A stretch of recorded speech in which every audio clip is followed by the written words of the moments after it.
Hey kids, Mr. Fly here, hope you're well. Welcome back to the garage where I'm going to attempt some mechanical stuff, which always has the possibility of going terribly wrong.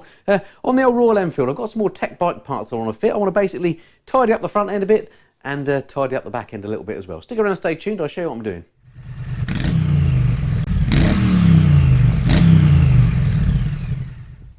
Okay, when I say tidy up the back end a little bit, don't get too excited. All I want to do here actually is something very simple and cost-free, and that is just replace this grab handle here. I don't think it adds very much to the Interceptor actually, and I think because what I want to do over the fullness of time is sort of scramblerise this. I want to put some knobbly tyres on it, and at some point in time I want to get rid of this back light and so on here. I just think the back end could be neater, and this particular bar isn't adding anything to the whole story, so that's going to come off. It's just a simple case of undoing some bolts underneath, I think.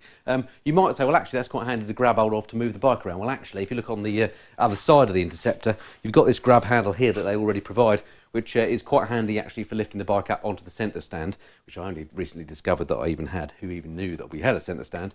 Very handy that is. So that's going to stay. That's handy for getting onto the centre stand, but this bit here is coming off. So that's the first thing. And then after that, what I want to do is replace these mirrors. These are actually already aftermarket mirrors. These are mirrors that I bought when I got the bike to replace the standard mirrors. They're quite nicely made, but they're still a bit Mickey Mouse to my liking. So I've got some bar end mirrors to go on there, so that's a relatively easy job, I hope. And then I want to replace the levers, both the brake and clutch levers. These are fine, but again, they can just look a bit better with something a bit fancier, so they're going to go as well. That's a little bit more involved, so I'll do that last. All right, let's crack on. I'll take that back end off first, and then I'll feel like I've got one in the bag at least. Right, just looks like 4 bolts, and it's a metric 12 socket on there, so there we go.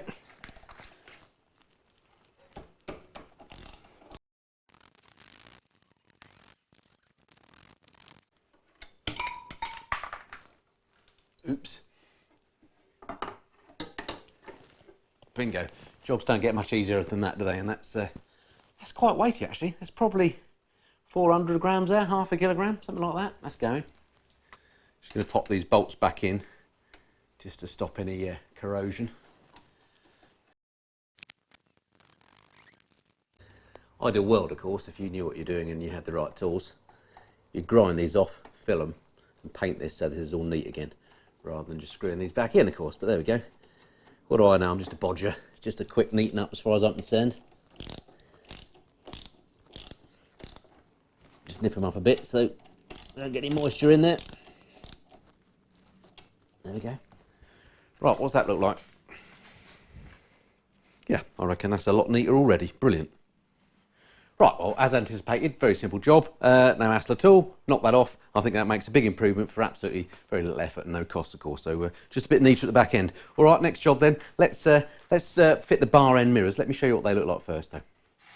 Right, so here we are then. These are the bar end mirrors that I've got. As I mentioned, my friends from Tec Bike Parts sent me these. If you've not come across Tec Bike Parts, they make all sorts of stuff for Triumph Bonnevilles, Royal Enfields and other bikes as well. Excellent value and a friendly company to do business with you won't find.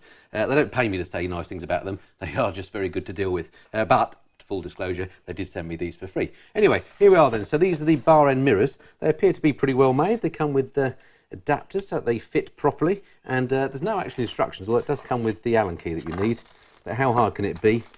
In fact, it looks like it's just a bar end weight that goes in. It's one of those I don't know what you call these, but friction mount type things. Replaces the bar end, that goes over the end, and then the mirror on the end of that. Even I can probably manage that. Let's give it a go. Right, first things first, as I say, remove these old mirrors. How hard can that be? Just got to undo them, and we need to get a spanner on there. And that, of course, is going to leave us with a bit of a hole there, which is unfortunate. I need to get some sort of bungs to go in there. You can buy them off of eBay. I didn't think of it beforehand, but I'll get some plastic bungs that'll just fill those holes up as well. Again, just as an anti-corrosion measure. I'll do those once I've done the install. Alrighty, let's get those off then.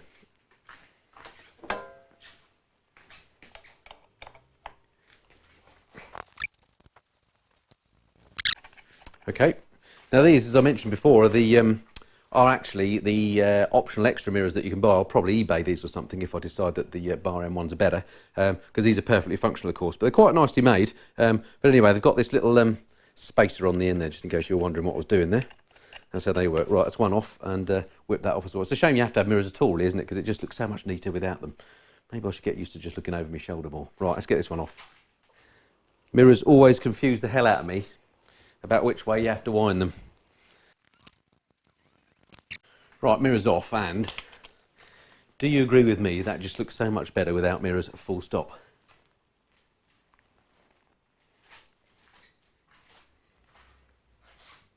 Man, that looks so much cooler. I'm very tempted just to leave it like that, but I will stick the bar end mirrors on. We'll see how we go with them, and then in the fullness of time I might decide not to have any mirrors at all. We'll see. Right, let's get the bar ends and pop those on then. Right, whip out the existing bar end weight.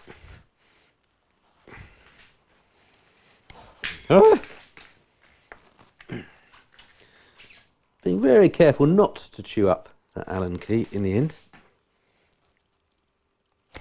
Come on. What did I just say about chewing up the Allen key? Look, completely chewed. Straight off. How annoying. I'll find another one. Luckily, I've shed loads of these Chinese type Allen keys. Let's try another one. See if that works. Gee, that's in there tight. Bit of extra leverage required. Right, it's in there super tight. So I've got this bit of tubing on the end of another tool that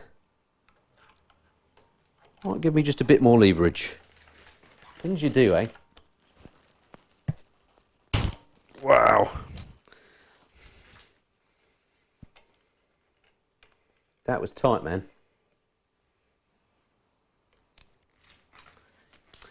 Right, these easy jobs are never easy, are they? And I've already come across my first problem. So here we are. Look, here's the little bar end that comes with the new mirrors, and I've taken the original bar end off the Enfield, and as you can see, it's got this sort of aluminium insert that's stuck in there fast. That ain't going anywhere.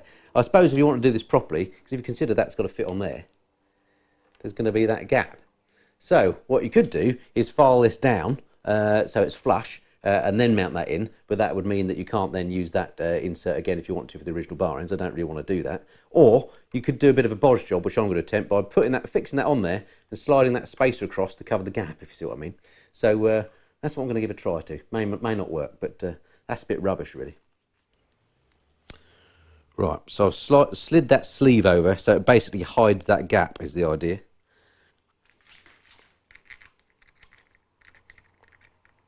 And basically it'll all be down to whether with that gap I can get enough purchase on the actual mirror bracket. So there we go, that's the new bar end in. I don't want to do it too tight because I want to strip that aluminium thread in there. And now it's a matter of can I, having moved that over, if I show you a close up, look. See what I've done? I've moved that little spacer so that it's covering that gap there. And then we can attempt to mount the mirrors that way. So the mirror is going to go on like that. It's going to want to go about there. Keeping this upright, basically vertical.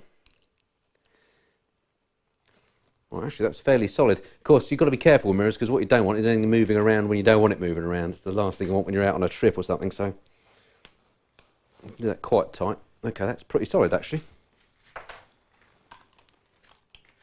Alright, so that's how that's gone on.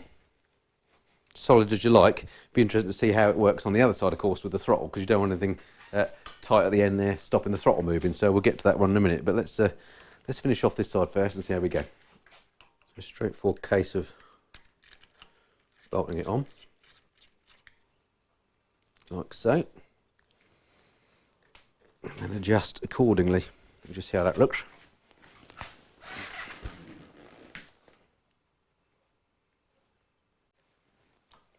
Actually, that's pretty cool. Well, actually, despite what felt like a bit of a faff, it's gone on there pretty sturdy, and I think it looks pretty cool, actually. So, yeah, actually, I'm quite pleased with that after all, even though it didn't feel like it was going on too well. That's actually finished up fine. If I can get the other side to go on as well, I'm going to be well happy with that. That looks good.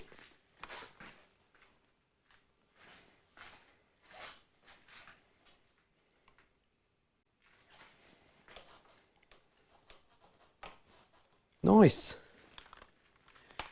Right, I'm going to have a crack at this other side then. It's basically the same thing again, but not getting it quite so tight so the throttle binds. So I'll get cracking with that and I'll show you once it's on and I'll let you know how I got on with that. I won't show you every step because it's just the same thing again.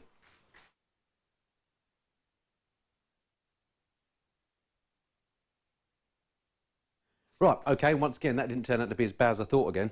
I've managed to get that mounted on there, look, quite neatly. Got a little gap at this end, but that doesn't worry me at all. And I've got a little gap there, look, so I've got a little bit of throttle play. That means that will return no problem at all, no danger of binding. So I just got to stick the mirror on there and we're done with those.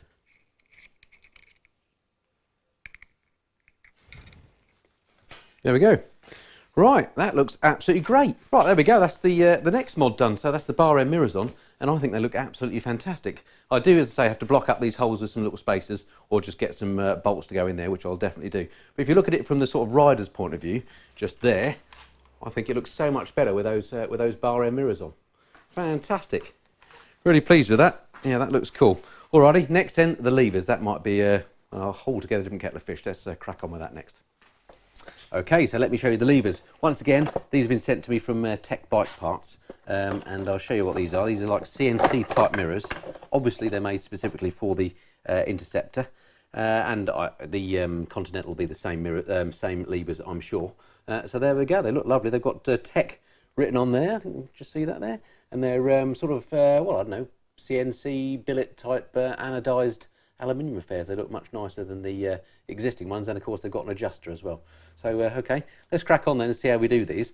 Now, there are no instructions actually sent to you with the parts, but as they've done with some other things, Tec Bike parts do have a YouTube channel, and they give you the full details on how to fit these. So I'm going to watch that first. Now, if you do get these, this isn't going to be a how-to. I'm just going to show you what they look like before and after. This is the video that I'm going to watch first, just to check that I know what I'm doing. I've got my tools together, an 8mm, a 10mm and 12mm spanner, a couple of screwdrivers, and then I'm going to crack on. I've done levers before. They're not normally hard. These have got some fiddly parts to them though, which you need to be aware of. So anyway, so I am going to watch that video first of all so I don't get any gotchas, and then going to crack on and do those. So as I say, if you're doing this yourself, watch their video, not mine, but I'll show you what they look like after I've fitted them, and let you know whether I found it easy or not. So the first complication with the Royal Enfield levers is on the clutch side. You've got this little micro switch that is very fiddly, and Tec Bike parts are very particular about you actually removing that switch before you do the lever replacement, because there are some bits that can break in there very easily. So I am following their instructions to the letter and taking that off. There it is, a very fine little switch that you don't want to damage, and it'd be very easy to do that. So that's just going to dangle out the way. Right, just at the stage of trying to remove the clutch cable from the old lever. Got it, there we go.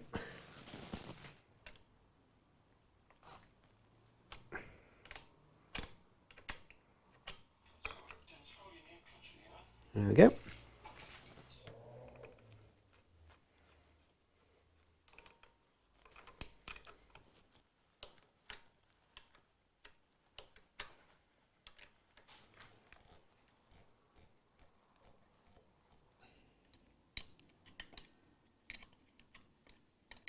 Make sure it works.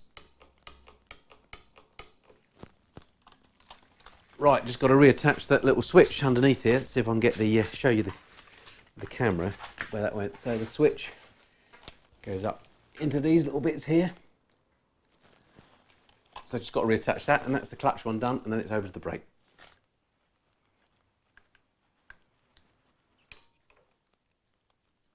I can hear the switch clicking.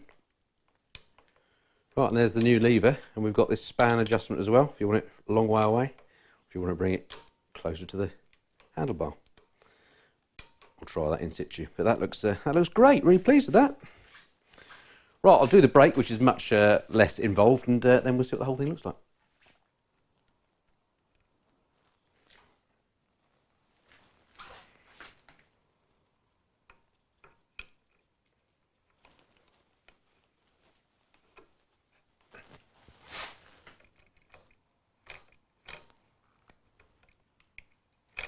Right, fabulous. That's the front brake on. Still got a little bit of free play in there. It's quite important to have that on the brake, because when the fluids and stuff heat up, you can lose that. So that's perfect. And again, you've got a bit of adjustable span there. I can play with that once I test ride the bike. But that's all. That's great. I think that looks much better. Check that out.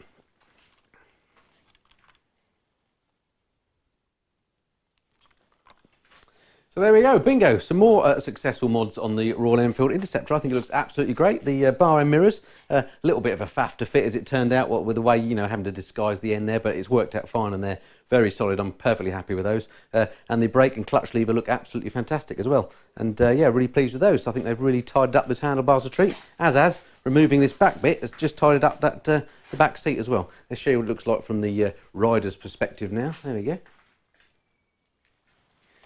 Perfect, so really pleased with that, and as I say, all I did was follow the Tec Bike parts video, which you can see online for the full details of how you should properly do it, and you can't go wrong. So thumbs up from me for the Tec Bike parts once again. Thank you to the guys for sending them to me.